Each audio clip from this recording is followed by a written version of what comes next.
The Game Awards just happened, and that means there are a lot of announcements that are made. So I'm going to go over the ones that I feel that isn't bullshit, and slightly some that are. First off, Xbox Series X is only 1X away from catering to their demographic. Made their official reveal, fully embracing the boxness of their appeal. It promises to be 4 times stronger than the Xbox One. Microsoft have made it clear that they are opening its exclusives to anyone that wants to play them, whether you have an Xbox or not. Meaning anybody with a PC can also play these games. You guys, come on, get with the times. So them throwing out everything that they got into a pre-built PC pretty much is a great entry for those who don't already own a high-end PC. At this point, the thing I hear most about from fans is that why make consoles anymore? If these consoles are pretty much PCs at this point, well, this is where I can put my developer hat on and explain to you miscreants that games are catered to consoles as a common ground for gamers and game developers. Settings are then opened up to other systems. It's never fun to create a game primarily for PC, especially if you're trying to create a next-gen game, because if the idea is to sell as many copies as possible, the PC market has so many different configurations and possibility, it gets messy trying to optimize something general to please everybody. So the console market plays a huge part in setting priorities for developers and basically gives developers a huge market that has a standard setup that we can optimize for and develop derivatives to other systems after. This is why this console generation, Xbox One and PS4, have been the best, since the boxes themselves are pretty similar, which makes making games easier. So this is good. I'm curious to see Sony's reveal and how they tend to hype their system up. But in the meantime, this is fun to see kind of how Microsoft is making their first move. Okay, onwards to Amazon Game Studios' new game, New World. It's a cinematic trailer, so that means the game won't look anything like this.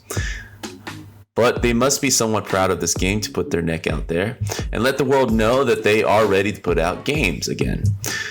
In terms of hype, I haven't heard too many people talking about New World too much. The most interesting thing, I think, that anybody can take away from this trailer is mainly Amazon Game Studios is apparently still a thing. So yeah. Next, we got Sucker Punch's Ghost of Tsushima. This is looking pretty epic. The great thing about Sony systems are they've always showed up in the last year with killer exclusives. PS3's last year before PS4 gave us Last of Us. Ghost of Tsushima is no different, and in addition, we will be getting Last of Us 2 as well. It's a solid showing, and it's a weird samurai game that everybody wants, but is made and developed by a Western studio. I feel if they do it out of respect, which I'm sure they did, I have no hate on it. I don't think anybody should, as long as it's a solid game. And Sucker Punch have proven themselves. They have a great reputation with Infamous and other games. But I'm definitely getting on the hype train for this one. 9 to 5 is being developed by Red Hill Games, a studio that was founded by the former CEO of Remedy Games. Supposedly, it's a fresh take on the tactical first-person shooter with a strong focus on teamwork over twitchy reflexes. The beginning of the trailer kind of trolled everybody, but the irony is the beginning was, to me at least, more interesting than the later parts. I've read more into the gameplay, so let me break it down for you and just let me know if it's something that tickles your fancy. Set in the near future where corporations rule everything, come on, we heard of that, and employ mercenaries, yeah, to get things done when boardroom negotiations fall through.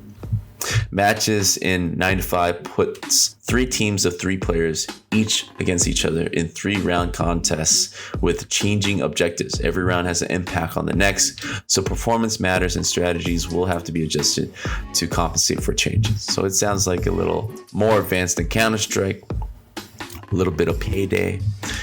So I don't know. Would have been great to see some of this in the reveal. They didn't really show anything.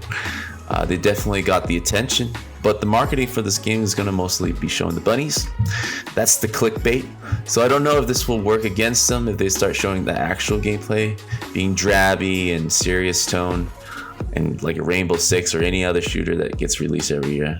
I mean, the gameplay in these marketing materials will have to step up. They have to really show what makes their game different and stand out, because the art right now doesn't. So I'm going to set this one aside until I see more. It got me talking about it at least, but mostly because of the bunnies in the switch, the beta switch that they did. That was very creative. I hope they bring some of that humor into the game, but I doubt it. It sounds pretty serious. So on to the next. Player Unknowns release somebody's demo reel as a tease. This was dumb. Watching this felt like they had artists with skills locked up for a while and put this out to let people know that they don't really suck at making art. There's really nothing to say here. Next. Hellblade 2 is looking sweet. This trailer is running supposedly on the Xbox Series X, and yeah, it should be capable of running something like this. Gameplay honestly wouldn't be too far off in terms of graphics, but definitely won't look this good. If you guys seen any of the Book of the Dead or Unity Unreal tech demos that they release every year, there shouldn't be such a stretch or a surprise that engines and hardware can't handle this in real time. But there's so much trickery that goes behind this. And when it comes to actual gameplay, we shouldn't take this trailer too seriously as reflective of what the actual game will look like.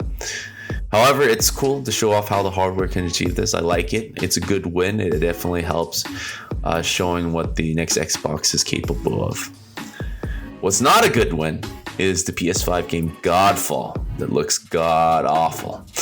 Oh man, Sony must be pissed about this one, since they haven't really shown anything PS5 related, and at least to me, Godfall wouldn't be their first choice to demonstrate their hardware capability. Everything is super shiny. The game is it has bad lighting, bad texturing. You can tell a lot of polys is being put into this, and I'm not doubting that this will run in a good frame rate. It's actually quite achievable, but bad art is bad art. And after seeing Hellblade as Xbox is offering, and then watching this crap, Ken Kutaragi is pissed. So let's rinse that out with Final Fantasy VII, something worth our life minutes. Super excited about this game. This is one of those games that made an impact on me as a young gamer and game developer. So I'm super excited to play this reimagining with my own son. It looks good, nothing bad to say here. We all know the story's going to be awesome. Overall, I feel the Game Awards this year created a place to showcase some solid hype while kind of celebrating wins with game developers.